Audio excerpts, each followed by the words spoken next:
Hello everyone, this is Julia and thank you so much for joining me on my craft room adventures. Today, I have a holiday card to share with you featuring an inside shadow box.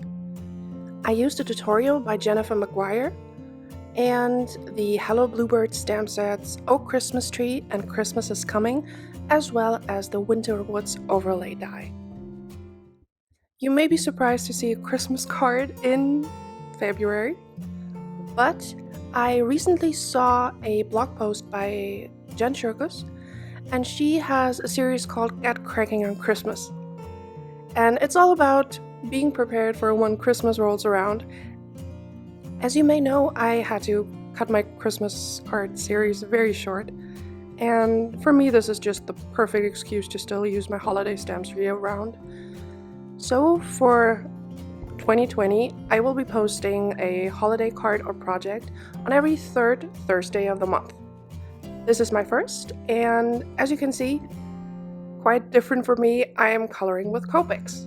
I stamped out all of the images from the two Hello Bluebird stamp sets onto Nina Classic Crest Solar White with Gina K Amalgam ink, and now I'm using my Copic markers for the very first time for an actual card project, and I'm coloring in my critters.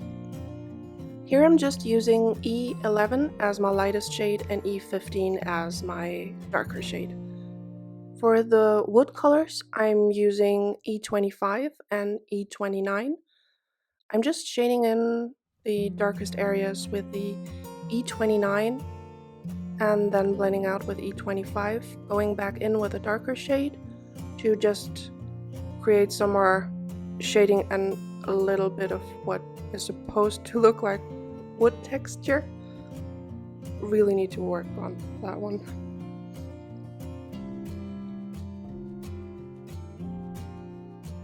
Now I'm just adding a little bit of R20 to the cheeks of my critters, and R20 is what I will be using for all of the cheeks on my critters.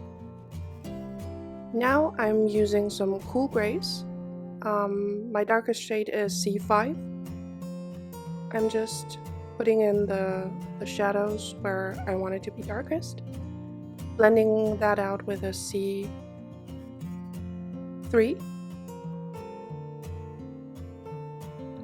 then going in with a C1, and as my lightest shade I'm using C00.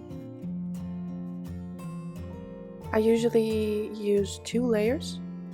I just add 1 layer and then deepen up the shadows the second time around. For the sleigh, I'm using E31 and E35. Again, going in with R20 for the cheek. And for my bear, I'm using some E50s. My darkest shade is E53 because I really wanted to keep him nice and light. As my mid-tone, I'm using E51. Just had to look at the screen. And as my lightest shade, I'm using E50. Now I'm deepening up the shadows with the E53 again, blending those out with the E51 and E50. I'm really enjoying using Copics to color my images because I love that they're permanent and you can use embellishments such as Nouveau drops or some shimmer pen without having to worry about the color bleeding. And I just really enjoy learning a new coloring medium. I know I still have a ways to go, but it's really been fun. For the bunny, I'm using the exact same colors as for the bear, the E53 as the darkest, E51 mid-tone, and E50 as the lightest shade.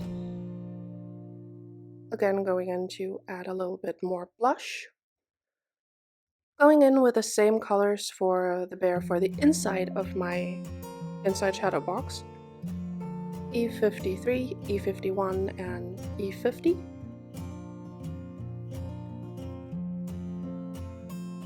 What I try to do is add the darkest shade, then blend it a little bit out further with the mid-tone, then blend that out a little further with the lightest tone, but leave the areas that are supposed to be lightest white until I'm ready to fill out the entire image. That way I try to avoid not getting the image too dark. Again, adding my R20 for blush. Exact same color combination for my second little bunny. I really sped up the coloring because, as you can see, there are a lot of images. If you would prefer that I just cut out some of the coloring of the images and make the coloring slower, just let me know in the comments down below, and I'm happy to do that as well. Now I wanted to use some teal or bluish shades for the birds, and that's BG000 as the lightest shade, BG01 as the midtone, and BG05 as my darkest shade. Now for some of the accessories of my critters, I also wanted to use the same kind of colors, but I needed those shades to be a bit darker. So I'm using BG09 as my darkest, then BG05, BG01, and BG000. Using the same one for one of the little bunnies. Now I'm just coloring in the lantern, sorry I'm so low in the frame. I'm just using C3 and C1 for that, and a little bit of Y11 to color in the lantern part. For my greens, I'm using G29, G17, G02, and G00. In hindsight, I would have skipped the G00, and for the coloring of the inside Christmas tree I actually did, because it was just a little bit too light and too pastel for that color combo I found. Now using the exact same shades, the G29, just where I wanted where those branches would overlap and where I wanted my tree to be darkest. Also a little bit at the top, then blending that out with the G17.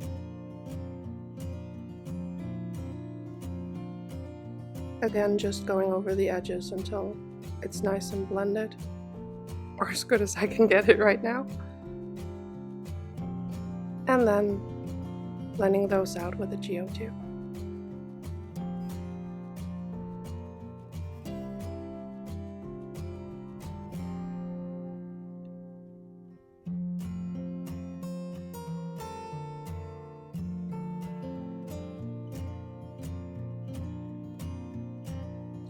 For my little parcels, I decided to use E40s because it's a nice and cool brown color.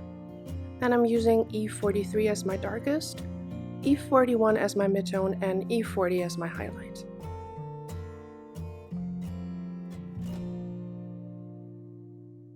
Doing the same on this one. Now it's time to color in the other accessories, and I'm using some violets or red violets for that. My darkest shade is RV69. Then I'm going in with RV66 for my midtone and RV63 for my highlight. I just love this color combination. It's just such a beautiful purple shade. I really need to use that more often in the future. Just using that color on most of the other accessories for my critters. I'm going in with a little green bow for the parcel on the sleigh, and then going back in with the purples for the bear.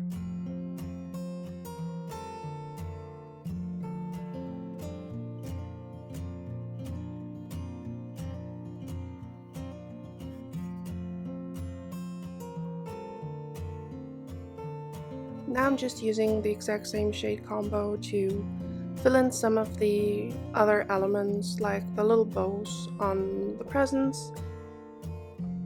And in a minute I will color in the little hats on the birds. And I will use that same color combination on the strung up beads and also the 2 Christmas ornaments. I thought on such a tiny ornament I could get away with just using the RV63 and the RV69, but adding in the RV66 really did make a difference, so I ended up using all 3 shades, even on such a tiny area.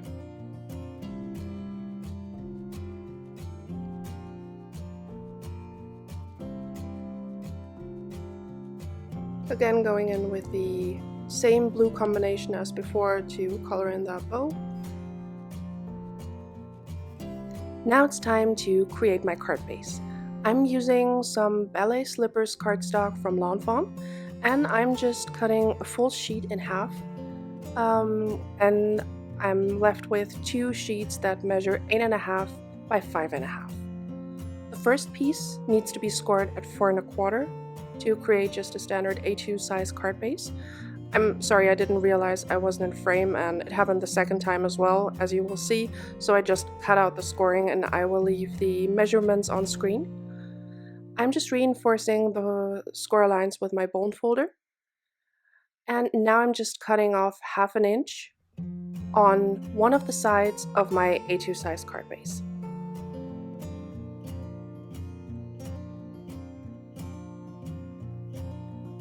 And that part is finished for now. Now moving on to the second part, and that piece of paper needs 3 score lines. One at 1/2 inch, one at 4 1/4 inch, and one at 3/4. Again, just reinforcing those score lines with my bone folder to make sure they work nicely, because that's what will create my shadow box mechanism. Now I'm just cutting off a slither of the 1/2 inch flap, and that will ensure that the mechanism will move smoothly later.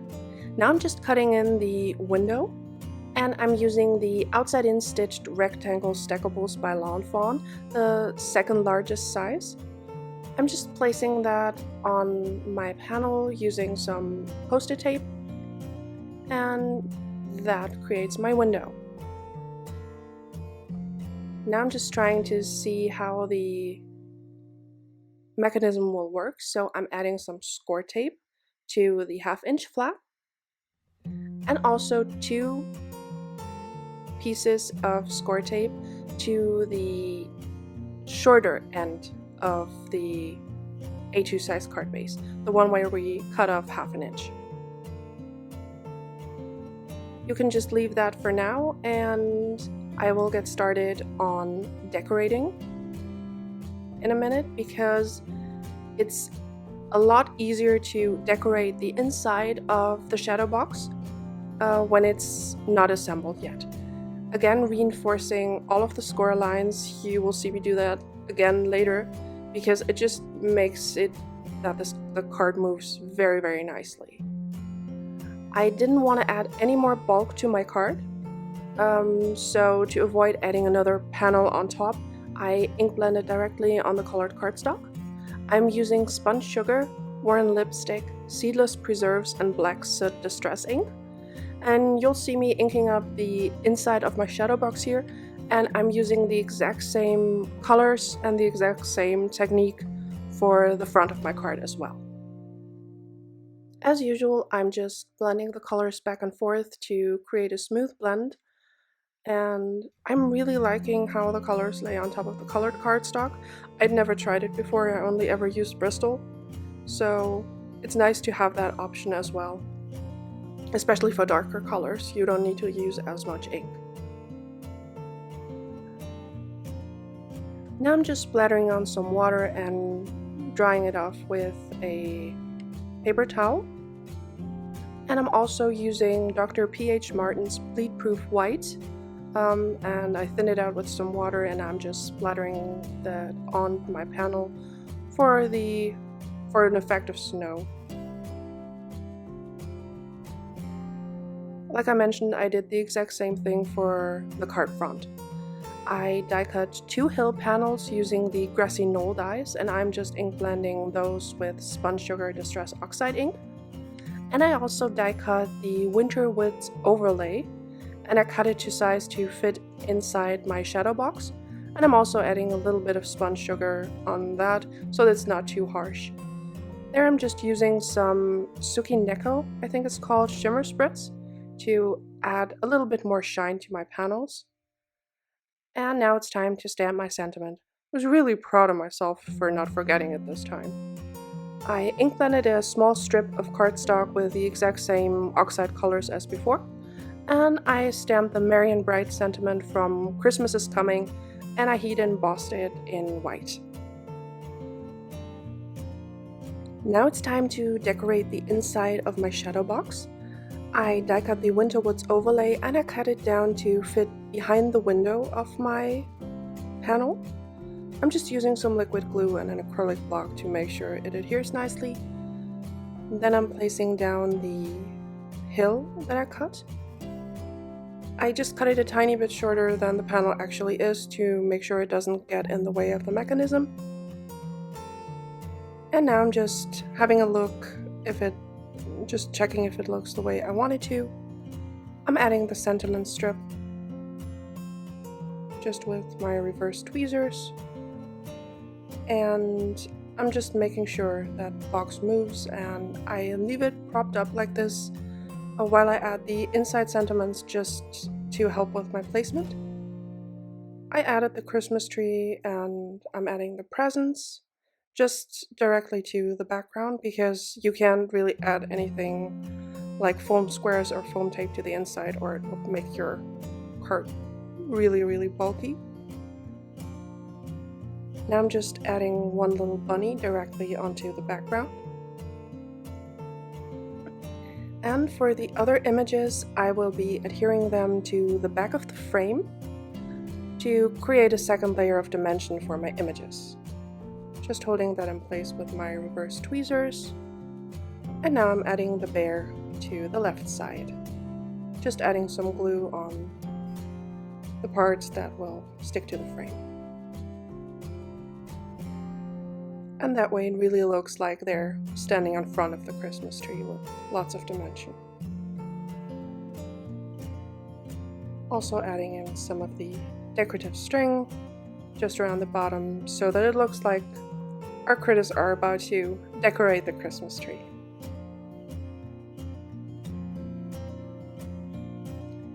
The little bunny gets a little bauble to hold just like the bear.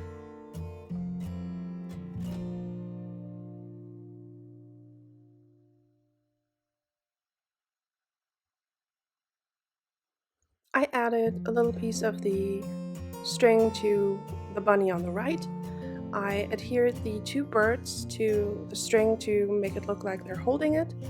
And then I'm adhering those to the trees so that it looks like they're flying over the Christmas tree to put the first string on.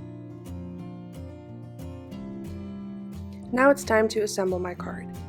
I placed the shadow box element inside the A2 sized card base with a short piece on the back. Now I'm removing the backing of the score tape of the 1/2 inch flap, and I'm just closing down the card, pressing down firmly to adhere it. And there you can already see how it's going to look. I'm just making sure, bending back and forth, that it moves right. Now removing the backing paper on the back side of the card where we cut off the 1/2 inch at the beginning. And I'm moving in the elements so that they're at the middle fold. And again, I'm just closing the card onto itself, pressing in the adhesive to make sure it sticks together nicely. And that finishes up the mechanism of the shadow box. I was really surprised how easy it was to put together. I did struggle a bit along the way because it was the first time I did it, but it really does come together easily. Now it's time to decorate the front of my card. I'm adhering the hill using liquid glue, and for my front sentiment I used the Christmas Words die number 1 by Hello Bluebird, and I'm just using the Merry with 3 layers of white cardstock and 1 layer of white glitter cardstock by Lawn Fawn, the Pixie Dust one. And now I'm just adhering my bear and the little badger pulling the sleigh with liquid glue flat onto the background. And to add a little bit of dimension, I'm adhering the other 2 critters using the scrapbook adhesive's thin foam squares. to press them down. To add some finishing touches, I'm using the Nuvo Shimmer pen on some of the accessories of my critters, and I'm also adding it to the Christmas tree and the beads on the little chains, just to give it a little bit more sparkle. And that finishes off my inside shadow box card. It's really so much fun to put together and the effect is awesome. I really hope you try it out for a Christmas card or not, and I'm really hoping that you're enjoying my out-of-season holiday crafting, my get cracking on Christmas 2020. Thank you so much for watching. On screen I will have linked to 2 more videos that may interest you. Have a wonderful day. Bye!